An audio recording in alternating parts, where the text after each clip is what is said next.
Senator Lawlor, you've 5 minutes if you need it. Okay. First of all, I want to thank and welcome the Minister into the House today. Piece of legislation which I suppose carries on from something that was here in the past. It's still inactive. I remember Charlie McCreevy set up the National Pension Reserve Fund with the whole purpose of setting money aside from surpluses or unforeseen funding that would come into the state exchequer for such eventualities as this might accrue. The sad part with the National Pension Reserve Fund, when we did hit a recession, we actually used that money to bail out the banks and bought stakes in the banks, and maybe it should have been used for something what this is proposed to be used for, infrastructure during times of economic hardships. I just have a couple of queries on this, Minister. All the reports and all the Ministers of Finance coming before Dáil Éireann. Can the Seanad be included in this in some way or other? That a report be made to the Seanad regarding where the money is being spent, how it's being spent, and how the use of it is going, and what it's for. Is it possible to include that within the legislation?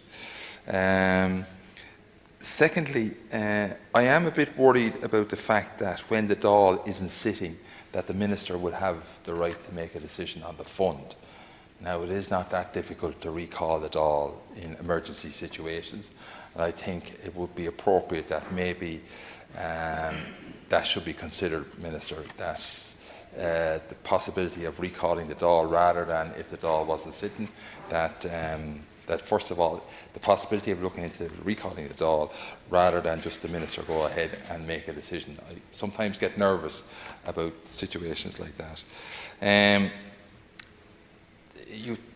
Within the legislation, and it's been referred to by Sinn Féin about the funding being used to bail out the banks, I think what we should be looking at, if this is going to be part of it, is that we should now be putting a levy on the banks to put money into this fund, that if it's going to be used for financial institutions, that the banks should actually be paying into this fund as well if this is going to be part and parcel of the legislation. I just like the fund itself is, you've described it as a highly liquid fund. Could you explain that to the ordinary Joe Soap like myself, who mightn't understand what you mean by, is that cash, or is it shares, or is it something else that you might describe in it? It's already been mentioned that the fund itself is not looked at as something which we're going to try and make additional money out of it through whatever investments may be. And the NTMA, what type of proposals have they suggested to you where this fund might be, where this allocation of money might be put? Because both the central bank and the NTMA hold a lot of cash reserves at the moment, and it might be used in that. With regard to the EU and the implications it might have with regard to our overall national debt, is there positive implications from that perspective with regard to us being able to borrow for our day-to-day spending? There's certain budget criteria which the EU set aside. Is this being taken in aboard for that too as well?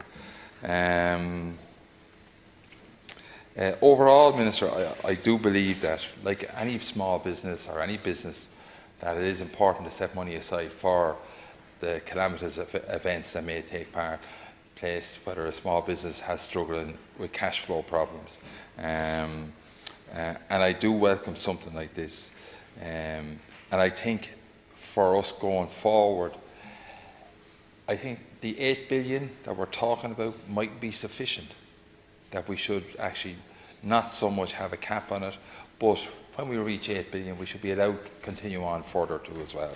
But overall, Minister, I welcome the bill. I think it's a very positive move going forward. I'm a little bit nervous as to the way we can use it. I would prefer if we had used the National Pension Reserve Fund previously for infrastructural works. We would have got more benefit out of it than putting it into the banks. Okay, thanks, Mr.